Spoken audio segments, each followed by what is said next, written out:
Pero y te voy a dar información en su momento, al fin que ya pasó. Pero te voy a dar información que nosotros sí tenemos y que además la hemos acreditado desde cuando comenzaron esos ejercicios corruptos en las aduanas. Quiero regresarme a la parte de aduanas y preguntarte en tu experiencia, ¿por qué las aduanas tienen tan anidada la corrupción? Yo tengo una teoría, que es que para corromperte en las aduanas no hay que hacer nada, solo hay que dejar de hacer. Entonces es más fácil que te digan, vete al baño, voltea por acá, no le piques a este botón, deja pasar esto. Y no se percibe como corrupción, o sea, no es activo. Es más bien que la gente simplemente... Es de omisión. Es un acto de omisión. Y esto genera condiciones de mucha impunidad y de mucha corrupción. Esa es mi impresión. ¿Tú por qué crees que las aduanas se han convertido en estos nidos de corruptos? Quiero hacer un antecedente histórico previo. A ver. La aduana de Veracruz, cuando llegan los españoles, precisamente por la condición geográfica y porque nuestro comercio no era con los Estados Unidos, era nuestro comercio con Europa y con otras partes del mundo, la aduana de Veracruz es la más importante de toda la Nueva España. La aduana de Veracruz, me salto 300 años, fue la que patrocinó al movimiento independentista de México. Doy este dato histórico, nada más para que nos demos cuenta, para abrir boca, del tamaño de lo que significa el comercio exterior marítimo. El 90% del comercio en el mundo viene por el mar. El 70% de las drogas del mundo se mueven por mar. Es correcto. Imagínate.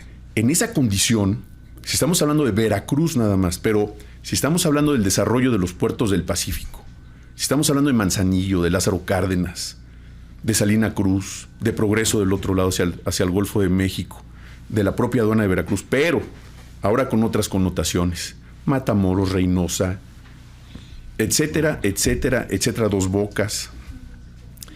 ¿Qué es lo que ocurre?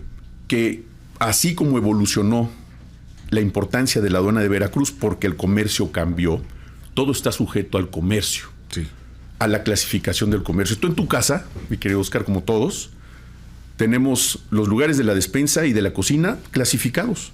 ¿Dónde va el azúcar? ¿Dónde va la canela? ¿Dónde van el té, el café, etcétera, etcétera? Y en el resto de la casa igual. ¿Dónde tienes tus cosas para coser ropa, tus ropa interior, tu ropa las cosas de aseo, etcétera? Todo viene clasificado. La clasificación de mercancías tiene que ver con los aranceles de la clasificación de las mercancías que se exportan y se importan, que a su vez sirven para calcular los aranceles.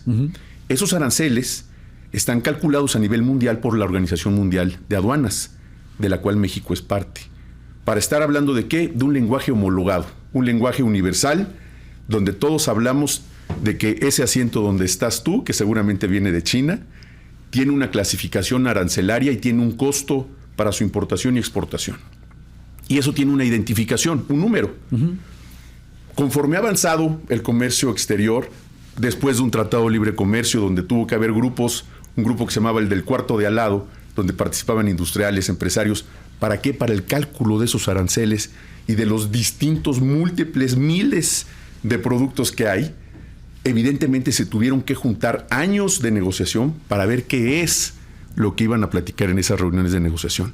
¿Con quién? Con la Secretaría de Economía, con la Secretaría de Hacienda, con los pares de Canadá y de Estados Unidos. Pero estamos hablando de mercancías lícitas, porque el comercio exterior y de lo que significa aduana, la aduana significa la casa donde se pagan impuestos en árabe. Ah, mira, no sabía. Eso significa aduana, la casa donde se pagan impuestos. ¿De dónde viene esta denominación? De España, evidentemente, de los 8 siglos que vivieron los árabes en España. Las primeras aduanas se constituyeron en ese país. Evidentemente, cuando vienen los españoles a México, se constituye esa aduana también aquí. Aduanas, claro. Ojo, para el pago de los impuestos de las mercancías que vienen del extranjero y de lo que eventualmente se puede exportar. De la misma mano con la que se paga un impuesto, también existe la condición de evadir un impuesto. Y no solamente para efectos del comercio exterior. Hay quienes simulan operaciones para evadir pagar impuestos por salarios, pagos en efectivo, todo lo que hoy conocemos dentro del universo del lavado de dinero y las condiciones por las cuales suceden ese tipo de condiciones que al final tienen que ver con temas fiscales. Sí. Hablando, ojo, de condiciones de comercio lícito. Pero también tenemos el mundo de la ilicitud. todo lo que tiene que ver con mercancías que en nuestro país no son lícitas. Si hablamos de la exportación de armas a nuestro país, ¿México puede comprar armas? México compra armas a distintas armadoras que venden en todas partes del mundo. Pero solo la Sedena. Pero solo la Sedena, lícitamente. ¿Por qué? Porque es la única facultada para otorgar las licencias de portación de armas y de uso de armas de fuego para distintas corporaciones policíacas y otras fuerzas armadas. ¿Puede hacer lo mismo con proyectiles? Sí, también. ¿Con cartuchos? Sí. ¿Con pólvora? También. ¿Con qué más? Con todo lo que en otros países quizá el comercio de adquisición personal es algo común. Lo compran en el Walmart, un arma de asalto. Pongo esos ejemplos porque en algunos países ciertas sustancias, ciertos objetos, ciertas mercancías pudieran ser lícitas, en nuestro país no. ¿Qué sucede con estas condiciones? Que hay productos que ni en esos países ni en este resultan ser de tránsito lícito. Me refiero a todo lo que tiene que ver con sustancias psicoactivas, en general drogas. Me refiero ahora con toda la problemática también con condiciones fiscales, que es la importación de hidrocarburos. Sí. Pero antes de que llegara la palabra drogas y la palabra hidrocarburos a la historia de las aduanas, era la fayuca. Claro.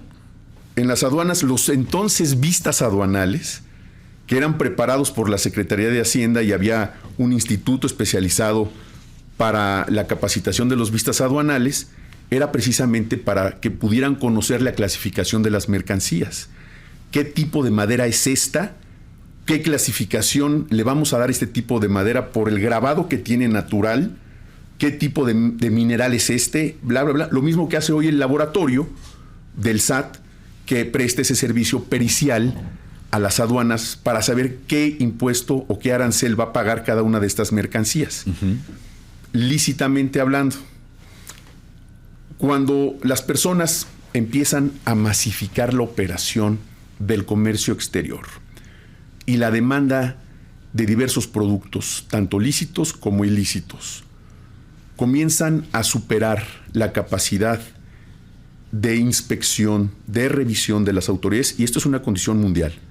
Eso sí, es muy importante decirlo, es mundial. Si los puertos y las aduanas tuvieran que tener el tiempo de revisar cada uno de los cargamentos, no se dan abasto. Tienen que dejar pasar cosas. Te estoy hablando que solamente el 9% de las mercancías en promedio, a nivel mundial, se pueden revisar en los puertos. Al crimen organizado le encanta ese porcentaje. Pero te voy a decir algo. Me hiciste una pregunta muy interesante. ¿Por qué en las aduanas existe la corrupción? ¿Y cómo se puede abatir la corrupción? Yo lo he dicho desde el día 1, con el uso de tecnología. La trazabilidad de los objetos, la inteligencia. ¿Cómo fue que nosotros dimos en tan poco tiempo un golpe de más de 1,000 millones de pesos de mercancía apócrifa? Utilizando la inteligencia. El ejercicio de la inteligencia, no de la inteligencia artificial, que eventualmente también va a funcionar para lo mismo. El ejercicio de la inteligencia significa tener información.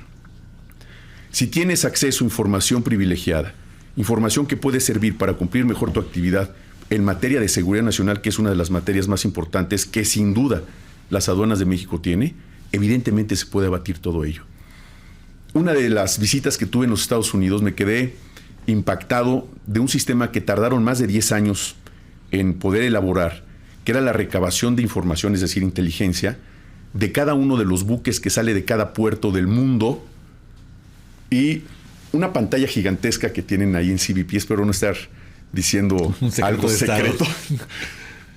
Porque pregunté, estaba como la señal de Google Earth, que es el planeta en una imagen, y con una pequeña pantalla táctil me decían, toca el punto que quieras, puntos amarillos. Y todos estaban moviéndose por todos lados. Entonces toqué un punto y en la pantalla gigante salió la foto de un buque, la foto de una persona, y como si fuera una resonancia magnética del buque, en la panza del buque, todos los contenedores que traía por número. ¡Wow! Y se dale un clic a lo que quieras, ya la información sintetizada. Bueno, pues podíamos saber cuántos contenedores, de qué número, quiénes eran los importadores, qué exportadores y cuál era el destino de esos contenedores y a qué puerto iban. La persona que salió ahí era el capitán del barco. y el barco traía la matrícula, quiénes eran los propietarios, bla, bla, bla, bla, bla. Información. Esa información está contenida en esa base de datos gigantesca que ellos tienen. No es compartida más que con los países que son miembros de la Organización Mundial de Aduanas y de la Organización Mundial del Comercio para efectos de investigación y de compartir precisamente esa información para efectos de abatir tanto la corrupción como el tránsito de todo tipo de mercancías, tanto lícitas como ilícitas, porque aquí también podemos hablar de que esas condiciones en las aduanas del mundo sirven también para ayudar a los países a identificar las prácticas ilegales de comercio. Claro. Cuando hay disparidades, cuando tiene que haber proteccionismo. Nuestro país, recordemos que hasta los años 80 fue un país de alto proteccionismo para su comercio. Después, con la llegada del liberalismo en nuestro país, y evidentemente después del Tratado de Libre Comercio, nos quedamos a la buena del Señor y a aprender sobre la marcha sobre lo que significaba el comercio global.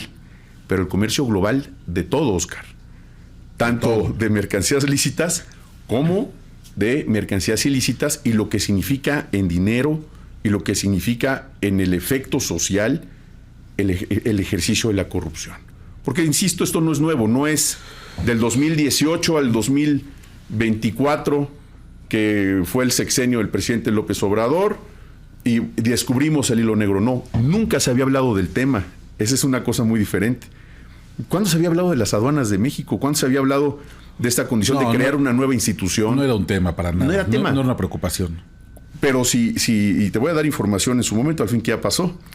Pero te voy a dar información que nosotros sí tenemos y que además la hemos acreditado desde cuando comenzaron esos ejercicios corruptos en las aduanas, de por lo menos 15 años hasta el 2018. Evidentemente yo entregué esa información sucinta a las autoridades, porque había unos nexos tanto del tráfico de hidrocarburos como de vehículos, motocicletas, motores, minerales, productos maderables, químicos, lícitos e ilícitos.